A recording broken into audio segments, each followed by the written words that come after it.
In a previous video, we learned how to use the MessageBox class, and we used the show method from that class.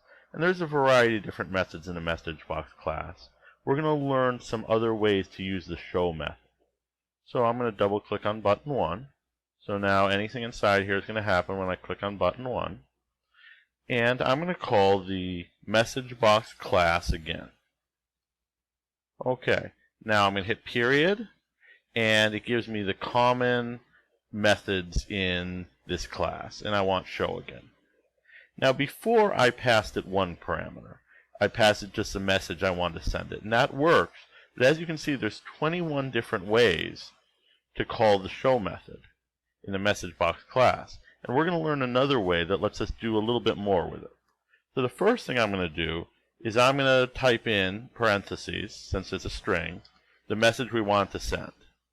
Now, instead of just using this one parameter, I'm going to have 3 other parameters too. Comma. Now, I'm also going to type in a string that's going to put the title at the top of the MessageBox class, and I'm going to say greeting.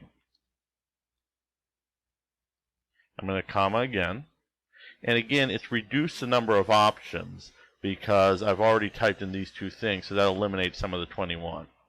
Okay, next what I'm going to do is I'm going to select what kind of buttons I want. And it's giving me some suggestions, but I'm just going to type it in. Message box buttons, period.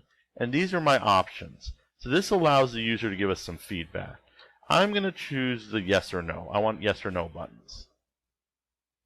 And then finally, I'm going to have a little graphic in there. So I'm going to put a message box icon.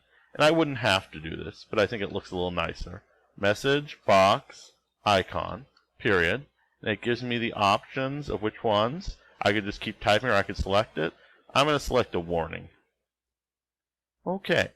Now, we're going to run this, and it's going to pop something up. When I press the button, I'm going to hit start.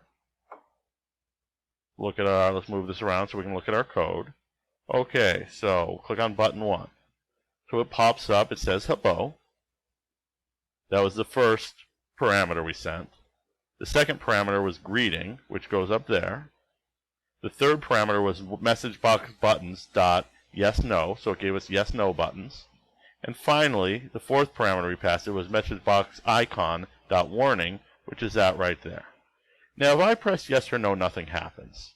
And we learned in Alice that when you call a function, it returns something.